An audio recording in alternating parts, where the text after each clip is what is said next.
Preview.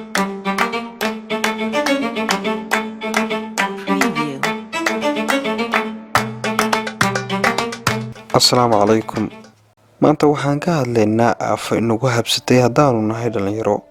Caqabada social media naga haysata iyo waqtiga aadka u badan ee bilaa micnaha aanu ku bixino iyo ka faa'iidaysi la'aanta waqtigeena qaaliga ah. Fadlan, haddii aad nagu cusub tahay subscribe saar channelkeena. Subaxii markaan hurdada ka kacno, waxa ugu horeeya ee aan qabanno ayaa ah telefoonkeena inaan furno, kadibna aan eegno Facebook, WhatsApp, Messenger, Twitter iyo aaladaha kale ee aadka u badan. Ma ogtahay ninka iska leh aaladda Facebook inuu aaladaasi aas-aasay isagoo 20 jir ah? Ma ogtahay in waqtiga aadka u badan ee aanu ku bixino aaladaas in isagu uu ka macaasho oo malaayiin lacag ah jeebadiisa ay ku dhacayso? Ma ogtahay in isagoo aad u da'yar ay dunida u aqoonsatay mid ka mid ah tujaariinta caalamka, waxaana u horseeday dadaalkiisa dheeriga ah? Haddaba, mid xusuusnow, dadka guulaha xaqiijiya nolosha waqtiga kuma bixiyaan telefoon iyo weliba social media. Qaar baa xitaa aqoon balse keliya ku shaqaysta.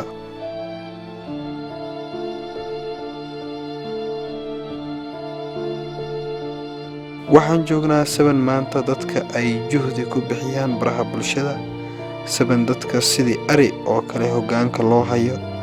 7kan oo kale waxaa lagu leeyahay aad bay u fududahay in qof uu guulo badan xaqiijiyo, waayo dadkii oo dhan waxa ay ku mashquulsan yihiin wax aan qiimo lahayn. Maxaa waqtigaaga ugu hori la'dahay sidii aad mustaqbalkaaga ugu dhisi lahayd? Goormaa ka xoroweysaa nolosha uu hal nin gacmaha iyo indhaha kaaga xirtay?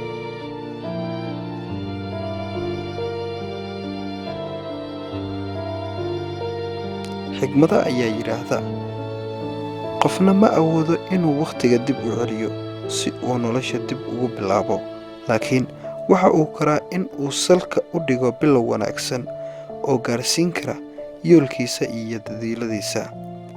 Haddii ukunta bannaanka laga jebiyo, nolosheedii way dhammaataa. Haddii gudaha laga jebiyo, se nolol cusub ayaa u bilaabataa oo digaagad yar baa dhalataa.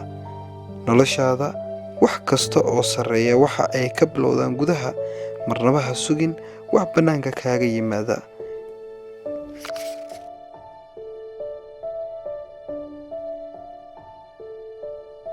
Haddaba, waxaan ku soo gabagabeynayaa qisada guulaha isdaba joogga ah ee uu nolosha ka gaaray Cal Newport. Waa wiil dhalinyaro ah oo 36 jir ah, waxauna u dhashay dalkaasi Maraykanka. Waana meesha ugu badan ee social media laga leeyahay lagana isticmaalo. Balse go'aan geesinimo leh ayuu qaatay. Waxa uu yidhi, maya, meesha loo wada jihaysto anigu aadi maayo.